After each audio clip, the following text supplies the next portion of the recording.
I think there may Omega be something to that. And I'm going to say something to you because you brought this up last week.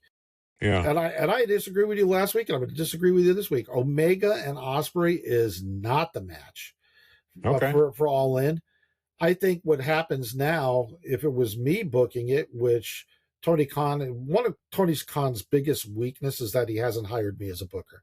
I told him that. Yeah, I mean it's obvious. I mean it's a glaring fault in Tony Khan's repertoire. But anyway, if it was me booking it, I would have Kenny Omega. Look, Kenny Omega against Will Ospreay is a fine match, but they're both baby faces. There's really not. You don't want to have a big match like that, where you want to have a match like Hangman Adam Page and Moxley at All In, where there's something to root for, clear something to root for. Omega versus Ospreay is not.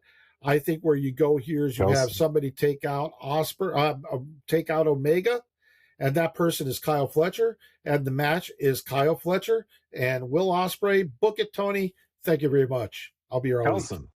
Earlier in the show, you said, "What do we do with Swerve at All In? Where does he go from here?" I think, what if Swerve Omega's? Well, you got time to do it though, and there's a built-in story between those two. You can heat that back up real quick. He's the one that costs Omega, and then you've got Kenny out of the title scene, and you've got Swerve something to do, and those are two of the biggest stars they got, and it's a heel babyface match for All In. I think Omega versus Ospreay 3 happens for the finals of the Owen Hart tournament, and then it's Ospreay versus MJF at All In. Do they run that at a pay-per-view? What payper-view do they run that at? Double or Nothing. The finals of the Owen are a Double or Nothing.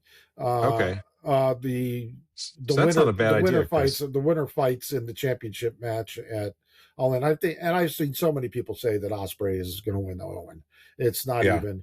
I mean, to me, with the Owen Hart this year, especially on the men's side, I mean, it's to the point where not a lot of people are expecting anything less than Ospreay. Well, yeah, I mean, you need him in place to be able to advertise him for All In, like legit as part of your marketing. Like consistently, your boy is going for the belt and he's going to try to bring it home. So, like, is it predictable? Yeah, but if that's the story they're telling, like, we know the good guys win, right?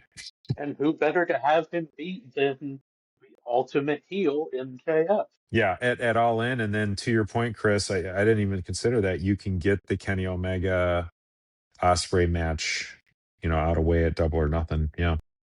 Well, I'm sorry, Marcus the Entertainer, said, what's the biggest women's match AEW could do at All In? Willow Thecla, I think. Mercedes against Mercedes against Thecla. I don't think that's big enough. Who? Like, all right, so if you got Mercedes, like, who? It would have been Mercedes Tony, but like, who else? That's why I'm saying you have Thecla just go on a run where she just wins, pay-per-view title match after pay-per-view title match. Like, you have all the faces come up against her. She's able to knock them down, and then Mercedes is able to beat the big bad terror of the division. I think you might be onto something, Chris. Well, let me ask you this. If you have Mercedes and Thecla, is that going to be a heel versus heel match, or do you turn one of them face?